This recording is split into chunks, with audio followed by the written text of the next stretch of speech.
fans. Once again, it's the Horror Miser Monty G here to do another video here.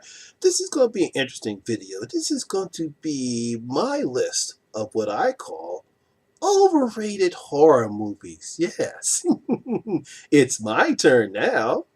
Now, I've seen a bunch of videos from my Hello Horror friends on the horror community. I saw my good friend Jenna from the Horror, Jen and Kristen from Jen's Reviews from the Grave, Sean Urshan from the Horror Corner.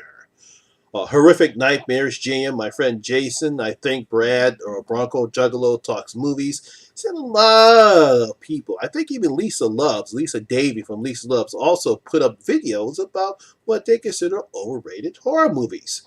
Now, I think I forgot the person who started this. But if I'm wrong, maybe Horror Freak 85. I might be wrong about the person who started this. It's really not a tag video, but everyone is now jumping on the bandwagon. So I figured, hey, I'll do this. So here are what I consider my not top 10, but overrated horror movies with no particular order about what's the worst and what's better.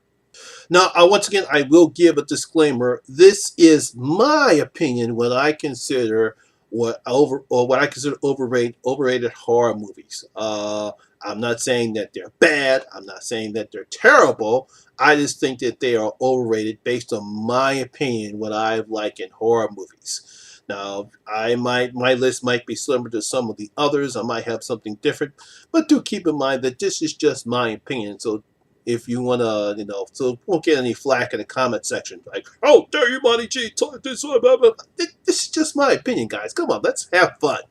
And this is in no particular order. I will say this again. This is just how they come up because it is a list of 10 horror-rated movies. So I'll just start with number 10.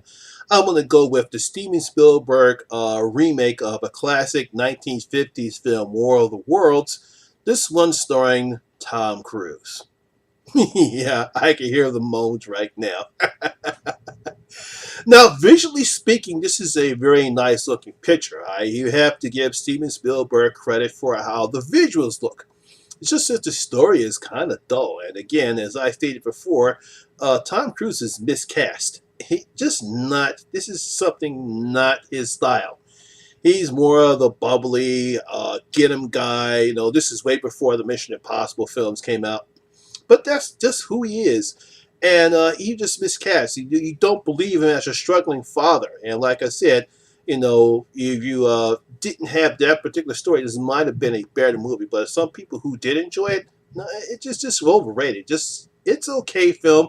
Love the visuals. Hey, that was nice. But Tom Cruise is terrible as a father. Next on my list is going to be Quarantine. Now, Quarantine is a remake or American remake of an excellent Spanish film called Record, or REC. Now, the one thing I do not like about remakes is when they shoot them shot for shot. I mean, almost everything in regarding Quarantine you see in Record. They did make a little difference as opposed to the reason what's happening in the hotels. That's the only subtle difference in between the movies, but it's shot for shot, and I don't like that. Now, I give Quarantine credit. It's scary. The isolation part of the hotel, it gives a good isolation, because they're quarantined in the hotel. I like some of the on-screen kills in the film, but it's just, can't you just come up with something original instead of doing a shot-for-shot remake? It's like with the remake they did with Cabin Fever, another one of those shot-to-shot remakes. The only difference is that the sheriff in the remake is a woman as opposed to the original was a man. No, but Quarantine, no, sorry guys, just try to do something original. Number 8 on my list is the Japanese version of The Ring called Ringo. Now, I had the pleasure of seeing The Ring first before I saw Ringo.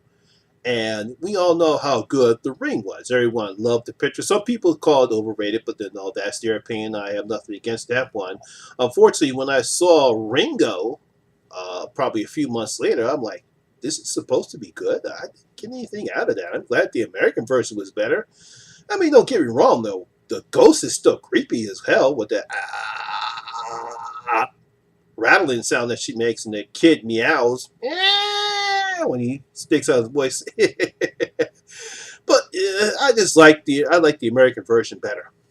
Number 7 on my list, and it was funny because I like what Jen and Christian put this on their list. Jeepers Creepers. Now, obviously, this really has nothing to do with Victor Silva, and obviously we found out now the guy's a child molester. He likes little boys, and nothing to do about this one. It's just I'm just talking about the movie itself. We don't have to get on about Victor Silva and his legal troubles that he's having right now. As far as the movie is concerned, was a bit disappointed. I expected a little bit more. We've seen these type of pictures before. You see these two cute guys going on a nice road trip, and they're attacked by this demon creature. I actually like the sequel better than the original. It just wasn't that enough. But yeah, some people did love it. They liked it. I thought it was okay. But yeah, Jeepers Creepers, number 7 on my list. Number 6 on my list is Paranormal Activity. Yes. Now, I did a series of Paranormal Activity, and I can understand why a lot of people love the first one because because you see these two couples that are beset by paranormal activities in their house. You have no idea what's going on. It is a bit of a slow burn because you just have the two actors. Like I said, you only have the two actors in the film, Katie Featherstone and Mika, whatever his last name, and Mika Sloop, yeah.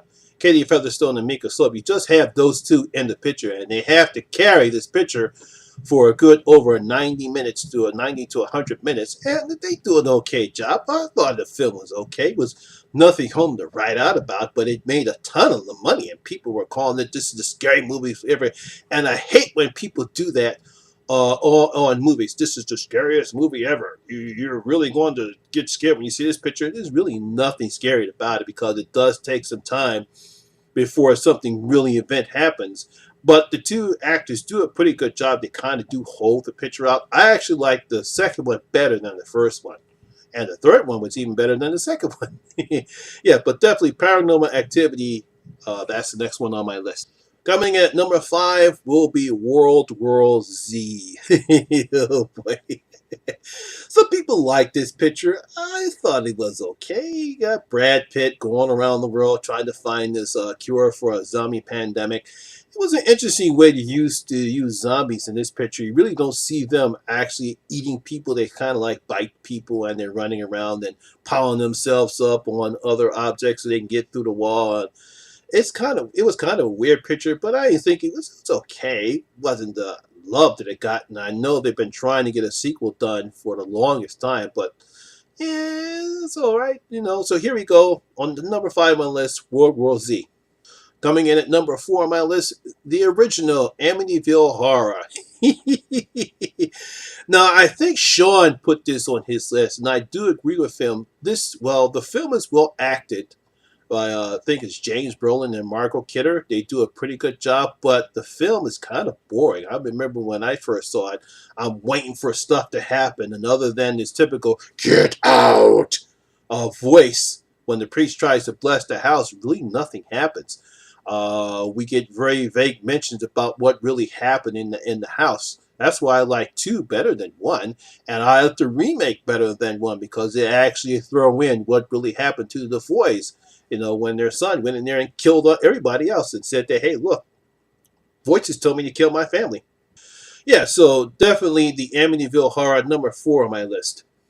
Number 3 on my list is the M. Night Shyamalan's movie Signs. Yes. Now, I guess some people love it. I didn't like this picture. It was okay. I didn't hate it. It's just like it was just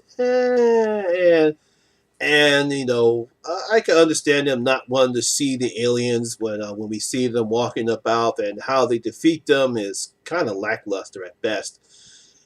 I didn't get what the hubbub was about because some people loved it, some people didn't think it was okay. But what are you going to do? You know, wasn't a bad picture. I'll say that. It's certainly not one of his worst pictures that I've seen, but definitely signs. Number two on my list is going to be the Blair Witch Project. Now, obviously, a lot of people love the crap out of this picture. Some call it the birth of the found footage subgenre. A lot of people were fooled by the marketing aspects of this picture because everyone thought this was real. Now, of course, when I saw this heritage come out, I'm saying there's simply no way in the world this is real. It's a movie. How can this be real? But they fooled a lot of people, so you got to give the filmmakers and the studios credit. They actually had websites up. They had each documentation about the three people that supposedly were lost in the woods after they tried to find out who this Blair Witch Project was, not knowing that all three of them were just actors. I mean, it didn't fool me because it's like, hey, look. So when I finally saw the picture, I'm like, this is it.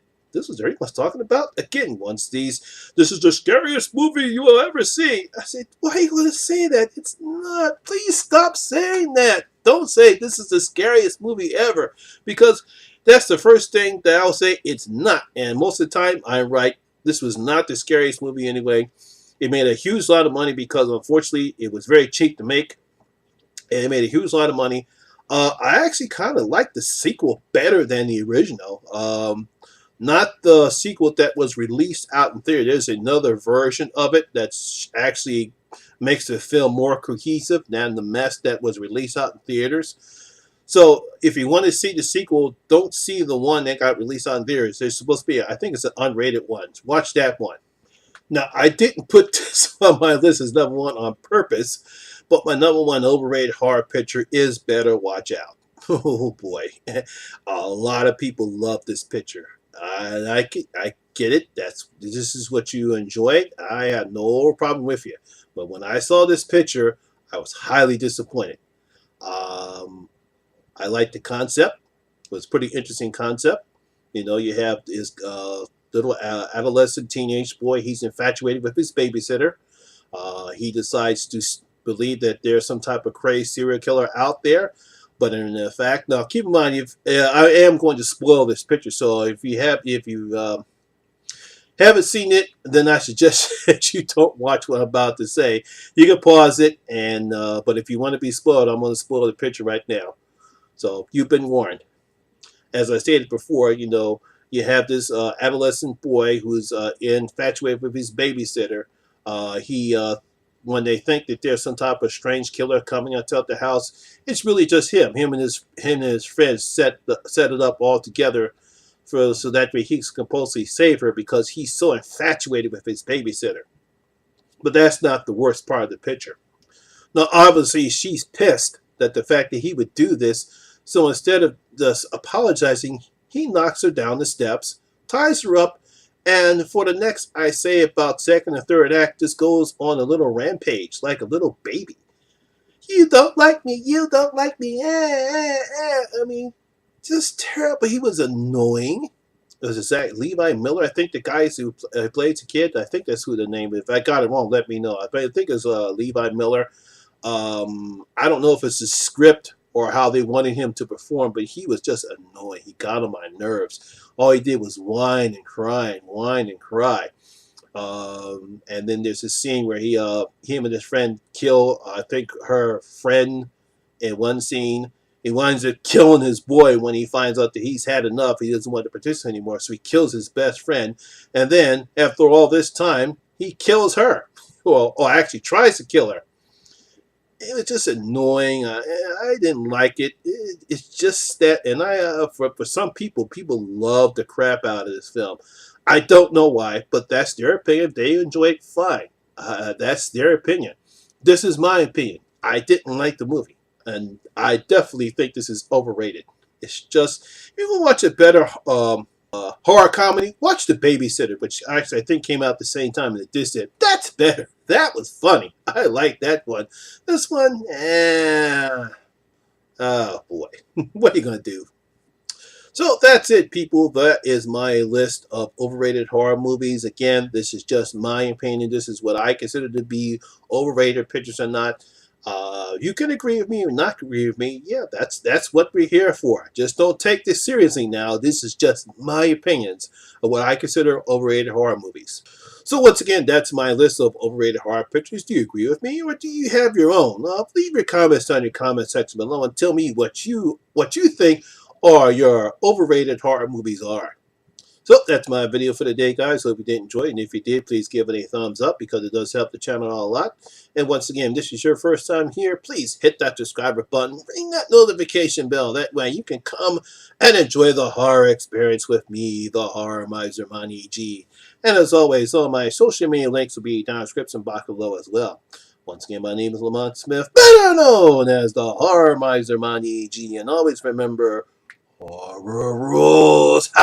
Vince, take us home. We're out.